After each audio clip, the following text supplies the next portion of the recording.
سلامونه او نیکې هیلې د هیله اکاډمي درنو څارونکو یو ځل بیا ښه راغلاست. خوشحاله یم چې د مایکروسافټ ورډ د یو نوي درس په وړاندې کولو سره ستاسې په درانه چوپړ کې بیا هم زه د مایکروسافټ ورډ پروګرام پرانیزم. وین کی آر مې پرس کړه، د رن صفحه ماته خلاص شوه، وین ورډ مې ولیکه، انټر ورته وایم، د ورډ صفحه ماته خلاصیږي. دلته راځم بلینک ډاکومنټ ته،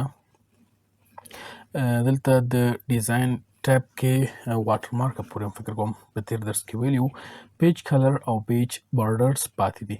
پیج کلر څه کار کوي؟ پیج صفحې ته وایي کلر رنګ، یعنی تاسو دغه صفحې رنګ کومه سي غواړئ چې اوسي. دلته کولی شئ صفحې ته رنګ انتخاب کړئ، کوم رنګ مثلا وایي چې په دغسې یو شکل رنګ ورته اوسي، په دې کې غواړئ لیکل وکړئ. مثلا یو څه ته مو پام وي چې دغه رنګ په پرنټ کې نه راځي. کله چې تاسو دې کنټرول پی وایي، دلته په پرنټ کې دا شی نه راځي، یعنی پرنټ کې ساده صفحه راځي، خو دلته تاسو ته ډسپلی کوي فقط په دې شکل. دلته که غواړئ چې په رنګ تغییر کې تغییرولی یې هم شي، مثلا په دې رقم غواړئ، اکثرا کتابونه مو لیدلي په دې رقم اوسي، بیا کولی شئ دا پی ډي اف کې سیف کړئ، هلته په همدې شکل تاسو ته شو کېږي، ډېر ښایسته ښکاري. اکثرا مثلا د مسلم کورس کتابونه مو لیدلي اوس یا د ځینو نورو کورسونو چې ډېر ښایسته ډیزاینونه یې کړي، هغه هم په دغه شکلونو کې په دغه رنګونو کې استفاده کړي. مور کلرز، نور رنګونه غواړئ پکې واچوئ، د دغه رنګونو کې چې تا د خوښې رنګ نشته غواړئ بل انتخاب کړي، او نو کلر یعنی بیخي رنګ راته ایسته کړه. فیل افیکټس دلته څه کار کوي چې شته، دلته راځو ګریډینټ ته، 1 کلر، 2 کلرز او پریسیټ، دلته اپشنونه دي انتخابولی شي. مثلا زه ورته وایم چې په دغه په دې شکل یې راته جوړ کړه، اوکې ورته وایم، دلته وګورئ په دغه رقم یې راته جوړ کړه. کولی شئ نور اپشنونه دي هغو څخه هم دلته استفاده وکړئ. پیج کلر ته بیا هم راځم، فیل افیکټس، ځینې کولی شي بېلابېل ډیزاینونه ورته انتخاب کړي. دا دې نه خوښېږي، راځئ ټکسچر ته، دغه ډیزاینونه تیار شته په ورډ کې، غواړئ له دو څخه استفاده وکړئ، کوم رقم وایي پیټرن، دوی څخه استفاده وکړئ. پکچر یعنی په بکګراونډ کې عکس واوسي، کولی شئ پکچر سلیکټ پکچر ته راشئ، دلته ورک آفلاین چېرته چې ته عکس یې هغه څخه استفاده وکړئ. زه وایم مثلا پیټرن کې دلته ورته راشم، وایم چې مثلا دغه رنګ ماته دغه شکل انتخاب کړه، په دغې کې راوله. دلته ما مخکې ورته دغه ګریډینټ هم انتخاب کړی و، دلته وایم چې ګریډینټ مو ورکړه، 1 کلر یې سم دی، عادي دې راته اوسي، او کنټرول زیډ ګریډینټ نه تېرېږو، بلته راځم، دلته پټرن ورته انتخابوم، کوم شکل پټرن اوسي، مثلا وایم چې په دغه شکل.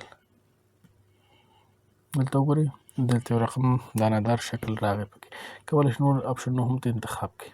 دلته مثلا بیا راځم، بل پټرن کوم رقم مثلا ورته وایئ چې په دې شکل اوسي، خطونه دي، ته وګورئ خطدار په یو شکل راغی.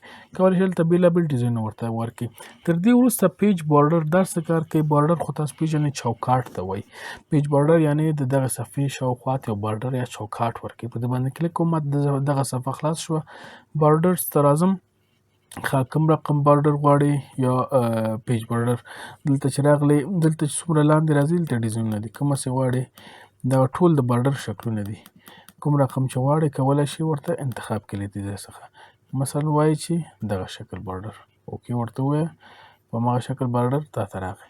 نور اپشنونه هم لري، راځئ دلته نن یعنی بارډر نه اوسي، باکس د باکس په شکل اوسي، شیډو د شیډو یا سایې په شکل اوسي، دلته وګورئ دغه شکل، او یا 3D غواړئ اوسي، کسټم خپل په زړه یعنی ښي طرف ته اوسي، چپ ته ونه اوسي، یا چپ ته اوسي، لاندې باندې، هر رقم چې وغواړئ تاسې په هغه شکل اوسي یا ونه اوسي، کولی شئ ترتیب یې کړئ. مثلا زه ورته وایم چې 3D بارډر وي، دا بارډر ساده 3D شکل کې دغسې نه ښکاري.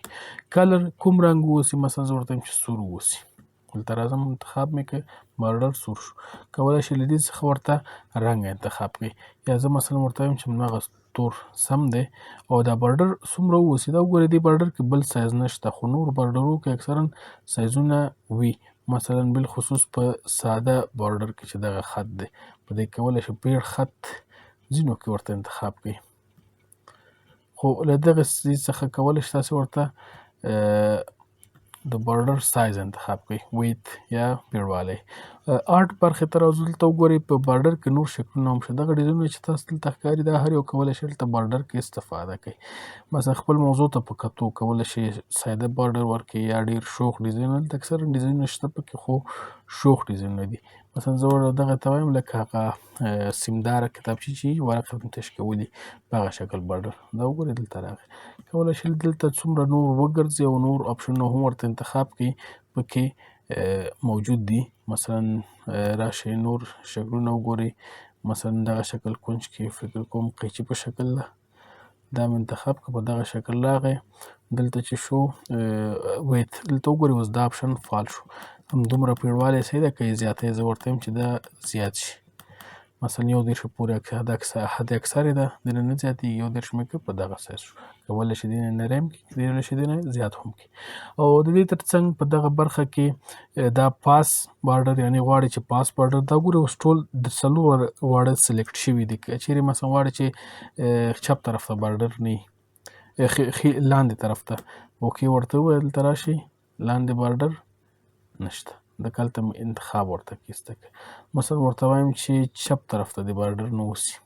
اوکې چپ طرف ته هم نشته، پاس او ښي طرف ته شته. کولی شي د دې څخه دا هم ورته انتخاب کړي. نو په بارډر کې هم دغه برخې وې چې ومو لوستې.